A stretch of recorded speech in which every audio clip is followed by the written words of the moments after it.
because when we make a film, we want to create a language which is accessible. If I use Maithili, if I use any other language, the audience will alienate. My budget of the film will go down to 50 lakhs to a crore. It will probably be state-funded film released in the state. And that people speak. When Lagan was also made, they chose to speak, characters spoke Awadhi. It's a variation of, it's closer to Hindi that people understand. It's very important to make a film where people understand. Otherwise, the language of the film will make Urta Punjab feel like no smoking. फिर आपको समझ में नहीं आएगा, बब्बू गाली दोगे. Which I'm saying, it is not that. So, and you have to understand, it's the choice that the director makes that I am using this language, and it's an emotional journey for an actor, and the actor picks up whatever is pushed into a direction into, and sometimes they go further. So I'm saying you cannot just pick out like that. And I've made so many films based in Bihar. Everybody speaks a variation of Hindi, and not a single person speaks Maithili.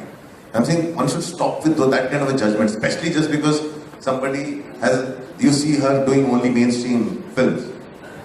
मेरा सवाल अनुराग और बाकी film makers हैं उनसे है कि आप लोगों ने बॉलीवुड में एक ऐसा दौर चल रहा है जब रियल इश्यूज पे फिल्म बन रही है. आप लोगों ने फिल्म बनाया तो उस पे इस तरह से रिएक्ट किया गया है, तो क्या आगे चलकर रियल इश्यूज पे फिल्म बनाने से पहले आप लोग एक बार सोचेंगे? मैं तो बिल्कुल नहीं सोचूंगा, मैं तो बनाता ही आया हूँ. अनुराग बनाएंगे क्या अगर रियल इश्यूज पे फिल्म बनाएंगे तो? और क्या है, मतलब अच्छी बात है ये हो रहा है, और शुरू में होता है, डील करना मुश्किल होता है.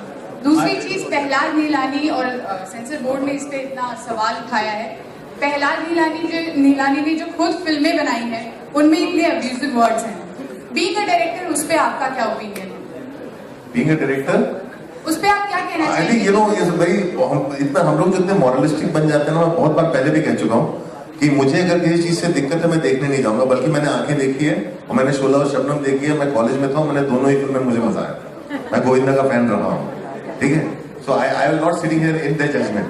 और दूसरी चीज ये है कि अगर मुझे लगता है कि मैं एक रियलिस्टिक फिल्म बना रहा हूँ और मेरे बगल में अमन गिल बैठा है, बोलता है मुझे यार ये तो तुम्हारी फिल्में नहीं समझ में आती, मुझे तो ये सेक्स समझ में आता है. वो तीसरा बोलता है मुझे सिर्फ वायलेंस समझ में आता है. और वो लड़ाई जो हम तीनों की हक की लड़ाई एक ही है. तो मैं यहाँ पे ऐसा बैठ के उसको जज नहीं कर सकता हूँ.